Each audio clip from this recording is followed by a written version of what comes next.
Ito naman si Pangga. Pangga, bate. Yan, binabati ko nga pala yung mama ko dyan sa Bicol, yung mga kapatid ko. Siyempre, sa tatlo kong nagagandahang anak yan, nandito na si mama para sa inyo to. Oh, tatlo anak mo? Opo. Okay. Yes, Will. Ang Tatlo asawa na. mo, Ang asawa ko po, yung mahilig bumomba dyan, nandiyan po sa gilid si Ian. bumomba? Anong bumomba? Mahilig po yung sumayaw. Ah. Yung may grupo siya, Bomba pangalan. Sige, pakilala mo na. Ang tatay mo at asawa mo. Sige, go. Yan, pinakikilala ko po muna yung kasama ko ngayon, ang aking bibong-bibong tatay, yan si Junior. Siyempre, nandyan din yung asawa ko si Ian. Siyempre, ang aking mahal na lola.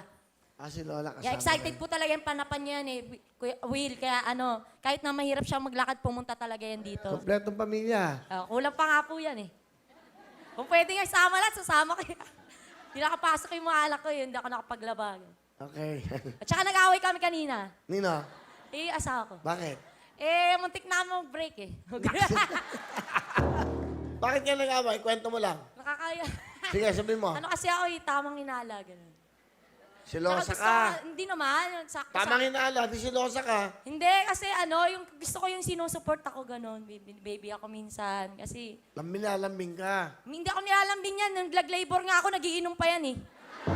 Dinudugo na ako, nag-save more ako, bit-bit ko pa yung dalawang anak. Tapos, anong ginagawa? Wala, nag-iinantay ko sila matapos, nakakahiya naman eh. Diba? At tayo mag-a-adjust. Sabi ko, anak, huwag ka munang lalabas. Mukhang gwapo, may dating ah. Babaero ba? Ay, oo. Ang daming anak sa iba eh.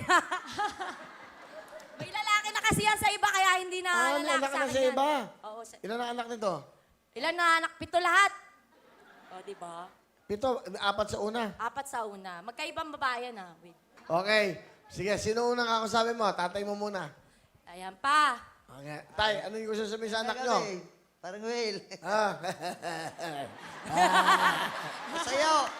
Kamusta kaya? Tatay Junior. Ano gusto yung sabihin sa anak nyo? Aga, Ay. kahit kami ganito ni mama mo, naubos na yung buhok ko sa konsumisyon, masaya pa rin ako. Tatlo lang yan, parang Wilmaan, mga anak. Pangilan ba si Pangga? Pangalawa po. Pangalawa. Kahit wala akong pinamana sa inyong magandang basta sa mukha naman, okay Oo. na ako. Ang sinasabi ko. Guy, love you. I love you pa.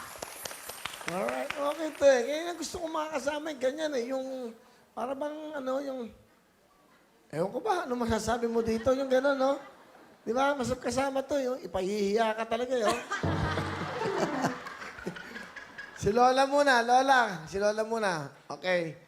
Lola Belen, welcome po sa Wawawin. Kamusta po kayo? Magandang hapon, Will. Magandang hapon. Lola, ano po gusto niyo sabihin sa apo niyo? Aga, ang ganda-ganda ng apo ko, Will, ano? Oh, kaganda po. Kasing ganda ng lula niya. Siyempre. Kaya, Will, maski ako perilay na, gusto ko talaga ikaw makita sa personal. Oy. Palagi ko ikaw nakikita sa TV lang. Apo. Kaya pumunta ako dito para makita ko, sabi ko si Will. Pero yung aking apo, mahal na mahal ko yan. Dahil mga mababait yan. Palagi nila akong inalagaan. Maski ako perilay na, mahal pa rin nila ako. Kaya mahal na mahal ko din sila. Thank you lang. Bigyan mo nga si tatay sa kasi si Lola ng regalo.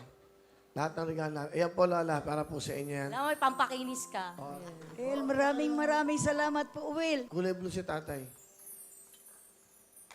Ayan na kaya. Salamat. Maraming salamat po, Will. Opo. Uy, sinuot ka agad ng asawa mo. Hindi ko pa pinabibigyan yung asawa eh. Mamaya pa. Tanggalin mo yan. Tanggalan.